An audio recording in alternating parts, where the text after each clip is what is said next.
क्या आपने कभी सोचा है कि हम मरते क्यों हैं? तो इस वीडियो को लास्ट तक देखो। एक बार की बात है, हिमालय की वादियों में एक महान ऋषि ध्यान में बैठे थे। उनका नाम महर्षि वशिष्ठ था। उन्होंने जीवन और मृत्यु के गहन रहस्यों को समझने के लिए कठोर तप किया था। उनके शिष्य आदित्य एक जिज्ञासु युवा थे, जो हमेशा जीवन और मृत्यु के प्रश्नों को लेकर चिंतित रहते थे। एक दिन आदित्य ने ऋषि से पूछा, गुरुदेव, जीवन और मृत्यु का वास्तविक रहस्य क्या है? क्या मृत्यु के बाद जीवन समाप्त हो जाता है या कुछ और है? महर्षि वशिष्ठ मुस्कुराए और बोले, आदित्य, ये प्रश्न केवल शब्दों से नहीं समझाया जा सकता। इसके लिए तुम्हें अनुभव की यात्रा करनी होगी।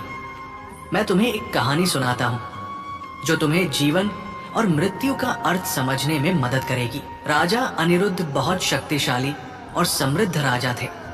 उनके राज्य में सुख समृद्धि की कोई कमी नहीं थी, परंतु उनके मन में हमेशा ये चिंता रहती थी कि मृत्यु के बाद क्या होगा। एक दिन उनके राज्य में एक सिद्ध योगी आए।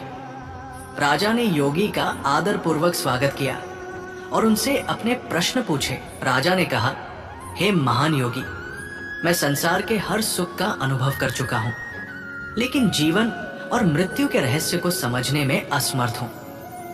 कृपया मुझे इस बारे में ज्ञान दे। योगी ने कहा, राजन, यदि तुम वास्तव में इस रहस्य को जानना चाहते हो तो तुम्हें एक कठिन यात्रा पर जाना होगा। इस यात्रा में न तुम्हारे धन काम आएंगे, न तुम्हारा वैभव। क्या तुम इसके लिए तैयार हो? राजा ने बिना सोचे समझे सहमति दे दी। योगी ने राजा को एक गुफा का मार्ग दिखाया और कहा, इस गुफा में प्रवेश करने के बाद तुम्हें 3 द्वार मिलेंगे। प्रत्येक द्वार के पीछे तुम्हें जीवन और मृत्यु के अलग अलग चरणों का अनुभव होगा। तुम्हें हर द्वार को पार करना होगा। राजा अनिरुद्ध ने जैसे ही पहले द्वार में प्रवेश किया, वो एक सुंदर गांव में पहुंच गए। वहां चारों ओर हरियाली थी, पक्षी गा रहे थे और लोग हंसी खुशी से जीवन जी रहे थे। राजा ने वहां एक युवा किसान को देखा, जो अपनी पत्नी और बच्चों के साथ बहुत खुश था। राजा ने किसान से पूछा, तुम इतना प्रसन्न क्यों हो? किसान ने उत्तर दिया, मेरा परिवार ही मेरी खुशी है। मेरे पास बस ये जमीन और मेरा श्रम है, लेकिन मुझे इससे अधिक कुछ नहीं चाहिए। जीवन का आनंद इसी में है। राजा ने महसूस किया कि जीवन में मोह का सबसे बड़ा स्रोत परिवार और रिश्ते हैं। लेकिन जैसे ही वो इस आनंद में डूबने लगे, गुफा की दीवारों से आवाज आई, याद रखो, ये केवल पहला द्वार है। राजा ने अपनी यात्रा जारी रखी। दूसरे द्वार के पार एक अंधेरा और डरावना जंगल था। वहां राजा ने लोगों को भयभीत देखा। वे मौत के डर से कांप रहे थे। कुछ लोग बुढ़ापे से पीड़ित थे तो कुछ बीमारी से। एक वृद्ध ने राजा से कहा, हम सब जानते हैं कि हमें एक दिन मरना है, लेकिन ये सोचकर कि हमारी सांसें कभी भी रुक सकती हैं, हम हर पल डर के साए में जीते हैं। मृत्यु सबसे बड़ा भय है। राजा को ये समझ में आया कि जीवन का दूसरा सबसे बड़ा पहलू मृत्यु का भय है। लेकिन गुफा की दीवारों ने फिर से कहा, ये केवल दूसरा द्वार है, आगे बढ़ो। तीसरे द्वार के पीछे एक उज्जवल प्रकाश था। वहां राजा ने एक साधु को ध्यान में लीन देखा। राजा ने पूछा, हे साधु, ये कौन सी जगह है? साधु ने आंखें खोली और कहा, ये आत्मा का सत्य है। जीवन और मृत्यु केवल एक परिवर्तन है। शरीर का नाश होता है, लेकिन आत्मा अनंत है। ये कभी मरती नहीं। जैसे वस्त्र पुराने हो जाए तो हम नए वस्त्र धारण करते हैं, वैसे ही आत्मा एक शरीर छोड़कर दूसरा धारण करती है। राजा को इस सत्य का अनुभव हुआ।